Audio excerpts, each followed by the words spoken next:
full approval.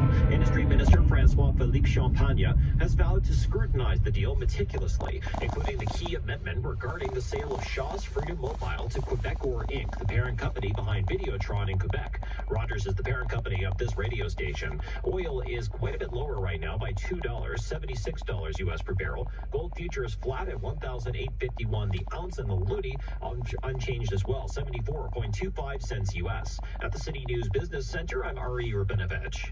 Heart failure is one of the leading causes of hospitalization in Canada, affecting everyone across the lifespan. But the future holds promise. Through groundbreaking collaborative research, the Ted Rogers Centre for Heart Research is improving the lives of Canadians, like 11-year-old Evan. I have had 3 open heart surgeries at Sick Kids. My progress has been strong and steady, and I just got my blue belt in karate. The center is creating a world free of heart failure. Learn more at tedrogersresearch.ca. Now for the regional weather, brought to you by Dynamic Funds. Concerned about the risk of inflation? A financial advisor can help. See why advice matters now more than ever. Visit dynamic.ca/advice to learn more. It's mainly sunny across the valley. In Trenton, mainly cloudy, -4. Pembroke, -9. Bancroft, -8. In Maniwaki, -9. It's -7 in Kingston right now. Mainly sunny in Garrison, Petawawa, -8. In Campbell, -9. And in Gatineau, mostly cloudy, -6. Broadcasting on the unceded traditional Algonquin territory of the Anishinaabe people, this is City News. CIWW 1310 AM Ottawa and CJET 1011 FM Smith Falls and the Valley. City News time, 3 o'clock. Number 1 for local news, traffic, and weather for Ottawa and the Valley. This is All News Afternoons on City News 1011 everywhere. Good afternoon. This is Friday, February 17th. I'm Perushka Gopalkista. Right now, mainly sunny skies, -7 in Ottawa. In Smith Falls, -9. Here's what's making news right now. The convoy protest did meet the threshold to invoke the Emergencies Act. That's the finding of the commissioner from the public inquiry, who adds the situation could have been avoided. Is the skateway still closed due to climate change? We check in with a professor who's researching weather patterns on the Rideau Canal.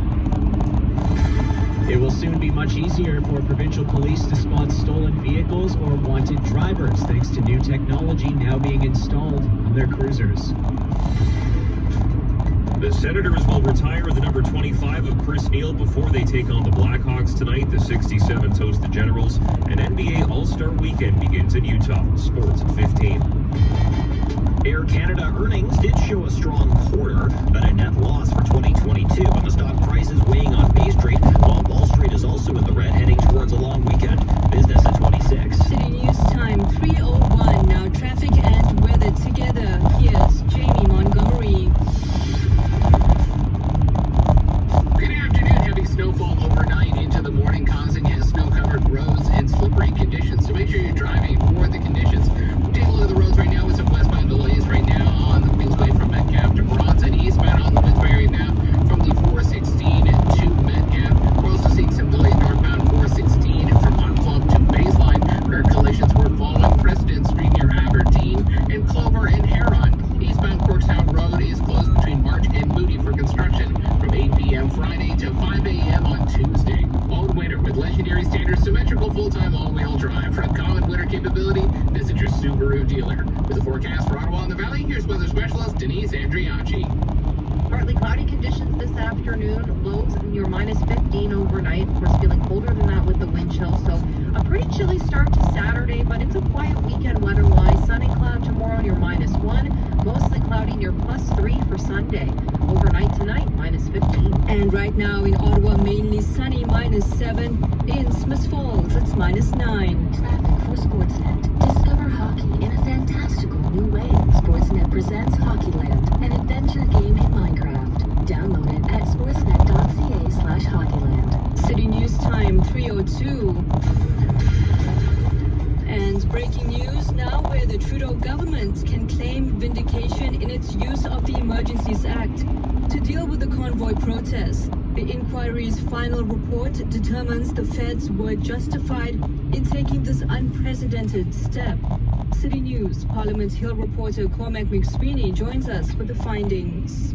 The very high threshold required for the invocation of the Act was met. That's Justice Paul Rouleau, Commissioner of the Public Inquiry, who says the use of the Act by the Prime Minister and his cabinet was appropriate because they were reasonably concerned and had credible evidence the situation was worsening and could become dangerous. However, Rouleau says the whole situation is regrettable because the use of the Act could have been avoided. He says there were multiple failures by police to handle the protest. They contributed to a situation that's spun out of control. The failures were not only in policing. Preparing for and responding to situations of threat and urgency in a federal system requires governments at all levels. And he specifically calls out the Ontario government for failing to show up at the political table, claiming it abandoned the people of Ottawa. Rouleau does not accept the testimony of protest organizers who described the demonstrations as lawful and peaceful. The report also notes most of the measures used through the Emergencies Act were reasonable, but a few were counterproductive. There are a total of 56 recommendations aimed at improving police operations and the Act itself. The NDP agrees with the findings, but the Canadian Civil Liberties Association respectfully disagrees. Prime Minister Justin Trudeau is set to speak soon to react to the report. Cormac McSweeney, Parliament Hill. Ontario's Liberal Party calls today's report from the Emergencies Act inquiry an indictment of Premier Doug Ford for his and his government's absence during the downtown Ottawa occupation. Now, the Public Order Emergency Commission report says that Ontario abandoned the people of Ottawa last winter, with Justice Paul Rouleau finding Ontario's reluctance to fully engage with the federal government and the City of Ottawa in talks to end the occupation to be troubling.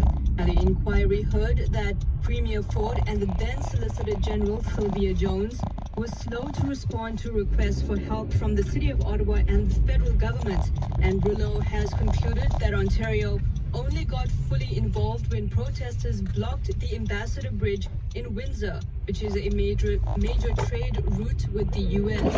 Interim Ontario Liberal leader John Fraser argues that Ford's refusal to testify before the Emergencies Act Commission was, quote, an attempt to hide his failure to act. City News Time, it's 3:05. Police and Ottawa bylaw says that they will increase patrols in the